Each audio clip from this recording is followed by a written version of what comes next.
শেষ হয়েছে মিঠিঝোড়া ধারাবাহিকটি।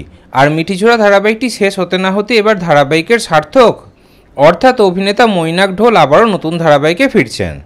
এই সবেমাত্র কয়েকদিন আগেই শেষ হয়েছে ধারাবাহিকটি। এই ধারাবাহিকে আমরা 3টি জুটির গল্প দেখতে পেয়েছি, আর 3টি জুটি দর্শকদের খুবই প্রিয় ছিল।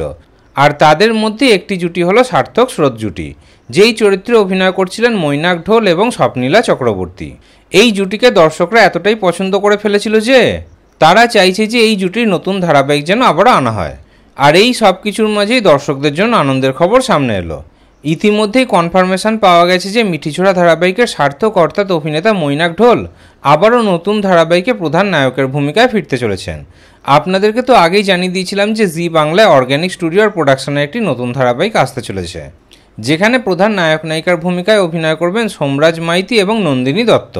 এছাড়াও ধারাবাহিকের আর এক নায়িকা হচ্ছেন অভিষেক চ্যাটার্জির মেয়ে সাইনা চ্যাটার্জি। এবার জানা গেল যে অর্গ্যানিক স্টুডিওর জি বাংলার এই নতুন ধারাবাহিকেই সাইনা চ্যাটার্জি নায়কের ভূমিকায় দেখা যাবে অভিনেতা মৈনাক ঢোলকে।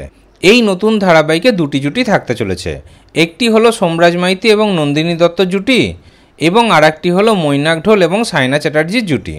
তাহলে এবার আর দর্শকরা সার্থক স্রোত জুটিকে দেখতে পাবে না, মানে মৈনাক ঢোল এবং স্বপ্নীলা চক্রবর্তী জুটিকে দেখতে পাবে না। তার জায়গায় দেখতে পাবে মৈনাক ঢোল এবং সাইনা চ্যাটার্জি জুটিকে। তাহলে এই বিষয়ে আপনাদের কি মতামত কমেন্টে অবশ্যই জানাবেন।